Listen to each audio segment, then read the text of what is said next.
His situation has been criticized by some media outlets who claim that his inability to cope with his emotions leads him to seek solace in alcohol. This criticism, though harsh, also reflects a growing trend in society where men often turn to alcohol to suppress their emotions, something that is not socially acceptable.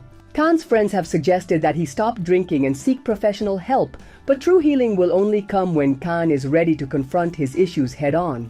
It's important that those around him don't leave him alone in this process, as alcohol only temporarily numbs the pain, while the long-term consequences can be devastating. This case also raises an important reflection on gender standards in our society. While women are often supported when seeking professional help for their emotional problems, men are often judged for doing so.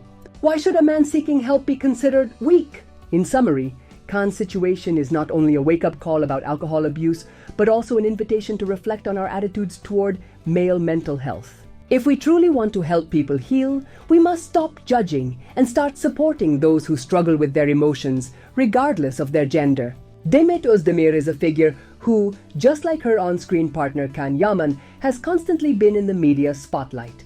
However, in her case, the attention has not only focused on her professional life, but also on her personal life, which has led to a lot of comments and speculation. The way people seem to focus on her private life, especially regarding her relationships and her sentimental status, reflects a phenomenon we have seen in many public figures. The relentless scrutiny of the media and fans, which seems to invade even the most personal corners of their existence. In my opinion, the obsession with her private life is completely unnecessary and distracting. The real importance lies in her career as an actress, the talent she has demonstrated over the years, and the image she has built in the industry.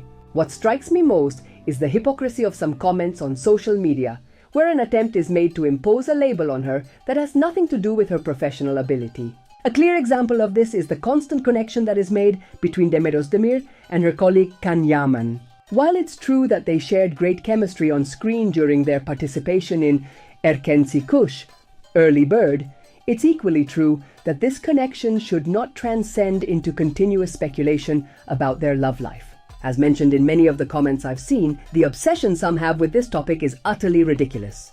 People seem to have an insatiable need to know intimate details of her life, as if it were part of a live show that should be available to the public 24 hours a day. The fact that Demet is constantly accused of being part of a love triangle with Khan Yaman, or that her sentimental life is the subject of so much gossip, shows a clear lack of respect for her privacy.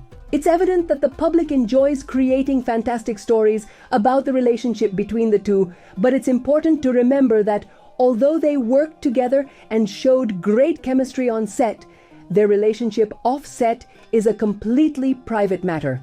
Yet, that privacy seems to be constantly violated, which is not only unfair but also harmful to her as a person.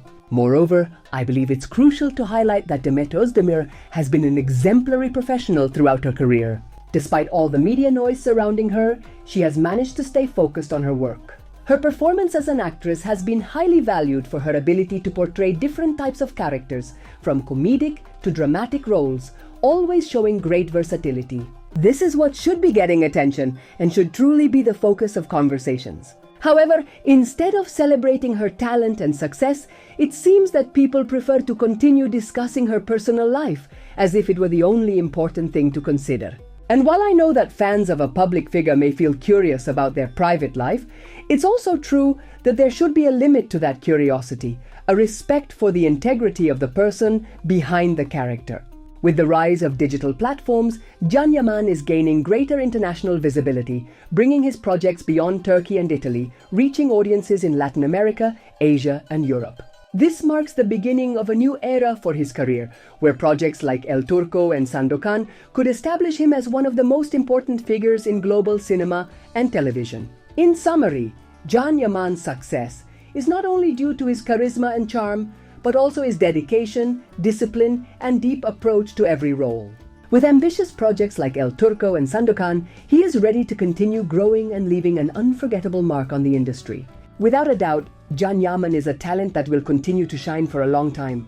The symbolism of Italy in Yaman's story is significant. Italy has historically been a refuge of love, art, and passion. Its cities, such as Rome, Venice, and Florence, have inspired generations to seek beauty and rebirth. For Yaman, Italy could represent an opportunity to rebuild his life, erase the scars of his past, and find a new beginning. It is possible that his choice of Italy is not only related to a place, but to the hope of finding there what he has lost: the freedom to be himself, far from the pressure of the media and the expectations of his country. This search for rebirth is something universal. We all have our Italy, a place or moment where we wish to reignite our passions and reclaim our essence. The deep pain that Yaman has experienced, feeling betrayed by those he trusted, has left him empty. But Italy could be the key to filling that emptiness and starting anew. In today's society, media manipulation and political discussions can be devastating. We face a world where the ideals and values we once defended are corrupted, leading to emotional collapse. The feeling of being betrayed by what we value most can lead to anger, frustration, and sometimes to abandoning our beliefs. The feeling of being betrayed by what we value most can lead to anger, frustration, and sometimes to abandoning our beliefs.